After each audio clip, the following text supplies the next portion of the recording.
Hello and welcome back to Underrated Excavations. Today we will be tackling Carriers. A little background first. Carriers is a 2006 movie that was shelved until 2009, and ironically, it was only eventually brought out because it starred Chris Pine, and 2009 is when the Star Trek reboot hit and was a fairly big financial success. It was then quickly released to a small number of theaters, and then rushed to DVD release less than 5 months later. It is obvious that whoever produced this film did not want to put any real effort into letting people see it, which is unfortunate. Also, the trailer, which I will show you during the spoiler section, really got the tone of the movie wrong and kind of spoiled a few of the big twists, which is actually why it's in the spoiler section. But for anybody wondering, that's the background information about this. Now, let's tackle the spoiler-free stuff. Okay, the best things in favor of this movie. Well, there's a lot, actually. It's amazingly well written. There's only 3 moments in the whole movie where I feel like the characters do something quote-unquote dumb, like you'd see in a traditional horror film. Second is the directing. There's a lot of really good artistic shots and set design elements in this that I will touch on more in the spoiler review. But it never gets so heavy-handed, at least in my opinion, that it starts to distract you. Again, a lot of directors try to overemphasize their creativity, and in this case, they didn't. They used the direction to help tell the story. Third is its tone. It's a fairly consistent tone, and I'm going to touch on the theme, at least as I see it, that the film is commenting on with its tone and direction in a second, but the tone itself is very consistently bleak and dark without ever getting boring or depressing, at least in my opinion. I was always more intrigued than I was sorrowful, which is a statement in the movie's defense. Lastly is the acting. The acting is amazingly well done in this movie, especially when you find out this is really early in Chris Pine's career, and only a handful of these actors I'd ever seen before or since. This is a really, really well done movie, discussing its overall message, which is, in my opinion, survival versus living. Now, for those of you who are fans of the channel Lore Runner, probably know what I'm referring to, but for those of you who aren't, survival and living, as described by Lore Runner, basically boils down to survival is the basics. You know, anything that's different is dangerous. I need food, I need water. It is continuing of existence, but that's it. Living is all the things that we want or enjoy doing in life. Going and seeing a movie, hanging out with your girl or guy, spending time with your friends, playing a board game. These things are not necessary to survive, but they're the reason we go out of our way to survive. And this entire movie, in my opinion at least, is discussing when you have no other option but death, which are you going to do? That's literally what this story is entirely about. It's, if I may use another Star Trek reference, the Kobayashi Maru. No matter how this plays out, things are going to go badly. But are you still going to be a person when they go badly and live a shorter time, or are you going to make the effort, live longer, but not be human anymore? The main downsides to this story are, well, aside from the moments of slight stupidity the characters show, which again I will talk about in the spoiler section, almost all of the complaints I have relate to how this movie was advertised and how it's been shown to the public, which is to say, as though it's a badass, well presented, or badly presented, if you will, zombie horror film. You know, this is 2009, so just after the zombie bubble started growing again. And I understand wanting to advertise that way, but all it's going to do is aggravate your fans because the people who go see this are expecting an action-packed zombie-killing spree, and it's not that. It's a very dark, dreary film that is trying to comment on the human condition. It's all about the journey and not so much the destination in this film, both literally and figuratively. which again I will comment on. It's very well layered and very well done, but again, it's not advertised well. The only other thing I have to complain about in the actual filmmaking is that the end of the movie has a voiceover that doesn't really seem like it needs to be there. I'll comment on this more during the spoiler section, but again, the film doesn't really need it. It's very clear from the visuals exactly what the film is trying to say, and the audio, although fairly well written and very well acted, is more of an intrusion than anything else. It feels like the opening of the theatrical cut to Dark City, which, if anyone out there has ever seen that movie, you know that most fans hate the voiceover by Kiefer Sutherland at the beginning, because although Kiefer Sutherland does a good job with it and it's well written, it steps on the journey you're about to indulge in.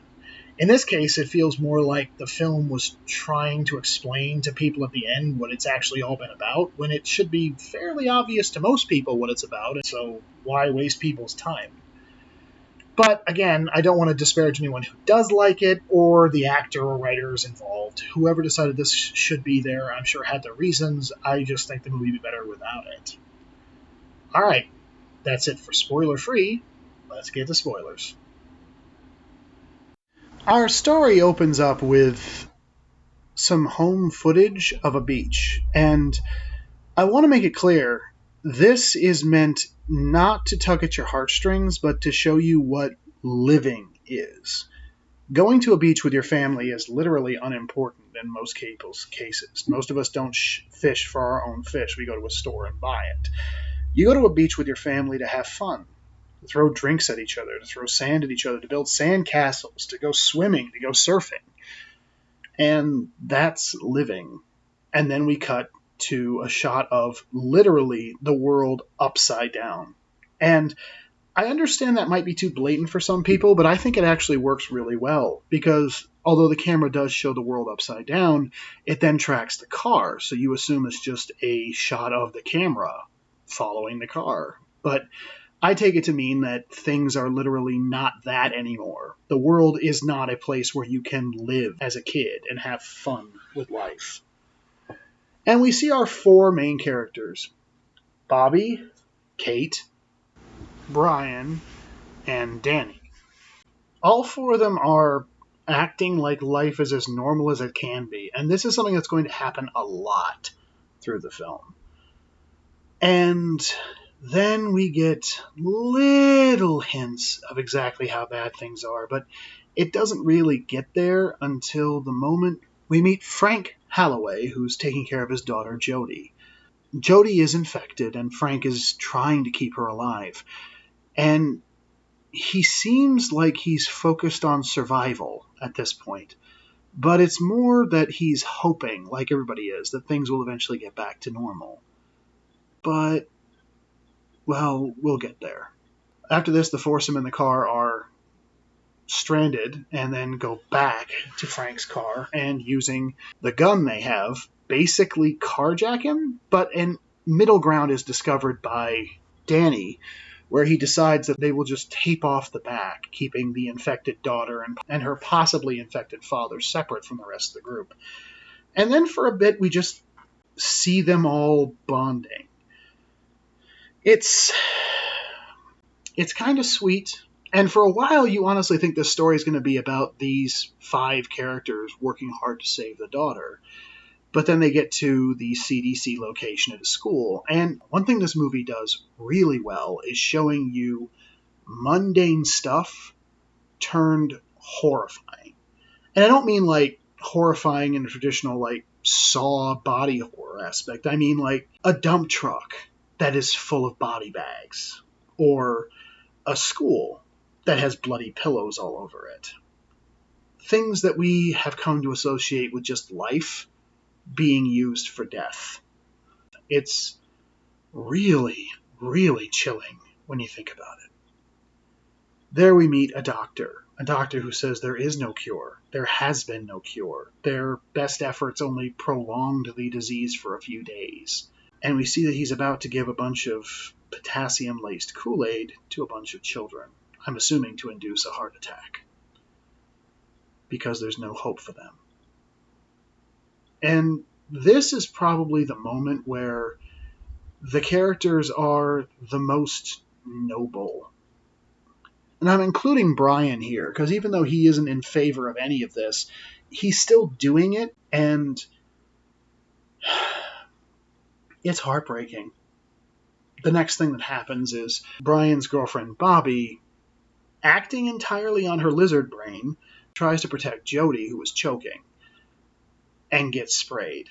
Now, I want to make it clear, this is a dumb move on her part, but they do a good enough job of showing Jody and Bobby bonding, and that this is a child in danger, we should protect her mindset, thinking first about the child's safety and not the actual safety. Bear in mind, these are college kids. They're not CDC operatives or military officers. So she gets sprayed, and then she does the dumb thing where she doesn't tell anybody. And like I mentioned in my Samuel Spotlight review, I don't like it when people keep the zombie bite a secret, but I also understand that why upon rewatching this movie. This is actually a great film to rewatch because everything you've seen makes a lot more sense and the character motivations make a lot more logic upon rewatching. Anyway, I love this moment between Brian and Frank because Frank and Brian both know the only thing keeping Frank and his daughter on the car are the fact that Frank is sitting there. Frank will fight and possibly get a disease all over the place if they try to leave without his daughter, which is why Frank puts his daughter down and tells her to go to the bathroom without him. But when she turns out not to have enough power to make it on her own, Frank is confronted with his choice. Every single person in this movie, from the doctor I just mentioned to Frank to all four of our main characters, are confronted with a choice: survival or living. It will increase Frank's survival significantly to stay in the car with his supplies. But in this moment, it would mean leaving his daughter behind, to die alone. And when confronted with the choice, Frank chooses to be the world's greatest dad. He chooses to die as a father, stranded in a location watching his little girl die, and probably getting infected if he isn't already. That is his decision. And I like that he tries to get Danny to stick up for him, or at the very least recognizes that Danny is the one most likely to have a problem with driving off without Frank and Jody. But in the end, it's a minor reaction, but enough to tell you that, yes, this does bother him. Then we enter the golf course. The golf course is meant to show the last real vestiges of trying to live a life. Like I said, a lot of people watching this movie probably felt these four kids were kind of stupid trying to live their lives normally, but that's the point. They're holding on to the hope, in one form or another, that things will eventually get back to normal. That there will be a cure, that there will be government, that things will eventually straighten out. And you find out by the time the story is over that that's probably never going to happen. Even if there are enough survivors or immunes to keep the human race from dying out, we're talking 5 to 10 generations at least before we're approaching anything remotely like what we have now. Before things like HBO and instant pizza and cell phone hookups happen. These people alive right now, they're never going to have that again. But for right now, for this moment, they're still holding on to that hope. And that hope is demonstrated by how they're all trying to ignore everything except for Bobby. Bobby has a very defeatist attitude. And it infects Kate. And Kate's journey is interesting because she seems to have been fairly defeatist before all this, but the last vestige of her hope was believing she could eventually get a hold of her family. But after Bobby tells her that everybody's dead, we're all doomed, she stops trying to check the phones. She stops holding out that hope. She has given up on living and is now focused on survival. It's heart-wrenching to watch all the characters go through this. Then a group of fairly well-outfitted survivalists show up, and we think we're about to have our first and only badass shootout scene. But at the last possible second, just when things are about to get cool, it doesn't happen. And I want to clarify, that isn't a complaint. The thing that surprised me most about this movie is that I tend not to like bleak films. I tend not to like films that don't have a lot of action. I tend not to like films that don't have a lot of visual spectacle. And I have massive ADD, and given that, it's amazing how little happens in this movie and how many things in it that I would normally not like, that I genuinely love this movie. The shootout doesn't happen, and I don't feel cheated. At all. Ugh. Next up is arguably the hardest scene in the whole movie to watch. It's when everyone comes to the realization that Bobby is infected, and that means there's no way she's going to survive. Now, at the start of the movie, they make it a point of saying that Kate and Danny are just friends. It's possible Danny has a crush on Kate, but I don't think it was ever reciprocated. But Bobby and Brian are a legitimately sweet couple. Even though Brian does come off as a bit of a dick through most of the movie, it's clear that he and Bobby are very much in love.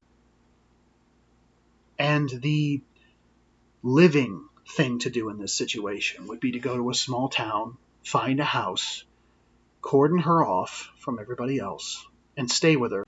She would be loved. She would be surrounded by people that she cared about. But that would decrease survival for everybody else. And so Brian does what's best for the group and kicks her out. He kicks her out knowing that she's going to die alone. He kicks her out knowing that she will never forgive him for this, what little time he has left, and he does this knowing that he will never forgive himself. But he does it. And you could make the argument this does save the rest of the group, or you can make the argument it makes no difference. But it's up to you. Then comes a truly horrifying scene. And again, ordinarily it would bother me to see a scene mirrored. I mean, this is exactly what happened at the start of the movie, except this time our characters are the people asking for gas, and they murder somebody as opposed to just hitting their car with a wrench. But again, it's a nice way to show the line. Everybody, except for Danny at this point, has surrendered to the inevitable. Bobby is gone. Brian knows she's going to die, and he's given up on living. Kate has given up on living. Danny is the only one that has anything remotely approaching hope left. And then, after breaking into a house and nearly getting mauled by a dog, which is another dumb scene, but I understand why. It's horrifying, it's gross, it has some of the most disgusting sound effects I've ever heard in a scene, which is great. But also, Danny just doesn't want to kill a dog. Danny discovers that all that he risked was for nothing. He didn't succeed in saving his brother. His brother was already marked for death. Which leads to the campout scene. Now we find out in this scene and in a previous scene that Brian, in order to protect Danny from having to make the hard choices, left their parents to die alone. And that he buried infected people alive because nobody wanted to talk about it. And it plays into his list of rules about how if you're infected, you're already dead. A rule he held to when he kicked Bobby out. But now he's infected. He's the one that's going to die. And Danny doesn't want to leave him, but he's willing to. He's willing to drive away. But Brian isn't willing to let him go. The great thing about this scene, if you can call anything in a scene this bleak great, is I'm not sure if Brian honestly wants Danny to shoot him or take him with him. I don't know which one he's hoping for. And if he is hoping Danny will shoot him, I'm not sure if it's because he's hoping to toughen Danny up enough to look after himself, or because he feels so guilty for all the things he's done up to this point, or some combination of the two. If anyone has any opinions, please feel free to mention them in the comments. I'll put a spoiler discussion thread down there so you guys can talk it out if you want. But it's really heartbreaking, whatever his reasons are. And Danny kills him. And then we get the final scene, which is, as I mentioned earlier, the biggest complaint that I have about this movie is the voiceover. I get what they're going for. I really do. But I think the visuals are fine without it. It's a bright, beautiful day. This vehicle has carried them to their destination, but only half of them made it. And the half that did were not the loving couple.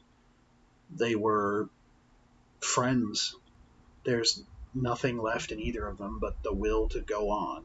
And that can be enough. The thing I like most about this movie is that although it does discuss survival versus living, take me with you, Danny, and we'll get to the beach and we'll have fun, and I'll die surrounded by people I loved and that love me, living my last few days. Or kill me now because it's the better, more survivalist mindset that you need to survive on your own. Pick one or the other. It doesn't put either as the correct answer. Like I said, even if enough humans in this universe are immune or successfully avoid being infected to allow them to not die out as a species, it's going to be 5 to 10 generations before there's anything remotely approaching society up and running again. Everybody alive right now is going to spend their entire life struggling every day to live, and probably all die painfully one way or another through starvation or infection, or because some crazies shot you and strung you up. It's not a good life they're going to live. And if they choose to try to live a good life, to go party, then they'll either run into guys with guns or get exposed to the virus. They'll be alive, they'll be living, but they won't be living for very long. It is a really dark movie, but a very well presented one. My biggest complaint about this movie, aside from the closing voiceover and the half-dumb thoughts that people have throughout the story, although there's only a couple, is the fact of how it was advertised and how it was presented to the audience. I mean, look at this poster. This poster clearly says zombie apocalypse movie. This trailer that I'm about to show you clearly gives away a lot of the plot points in the story and makes it seem much more action-packed. Seriously, check this out.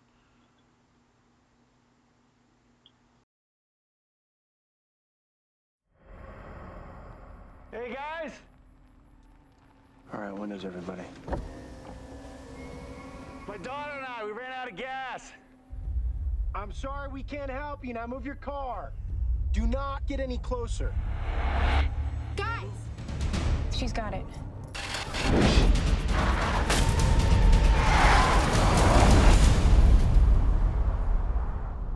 They'll die out there. Everyone dies. The rules are simple. Number 1, avoid populated areas at all costs. Where are you taking us? I'm taking us to safety. It's an old motel. Place has been abandoned for years. Number 2, if you come into contact with other people, assume they have it. Stay where you are. Number 3, the virus can survive on surfaces for up to 24 hours. Never touch anything that's not disinfected. You're gonna be okay.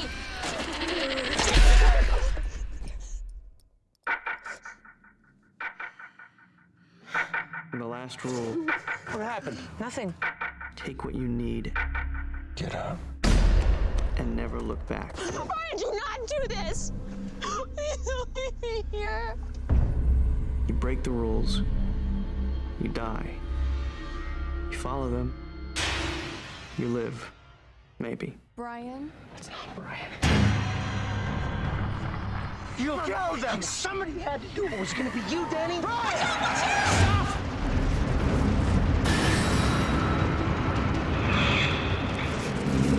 Get your hands off me! Back off! Back off! infected. He's got it, doesn't he? I'm not gonna end up like him. What's going on? Quiet! Help!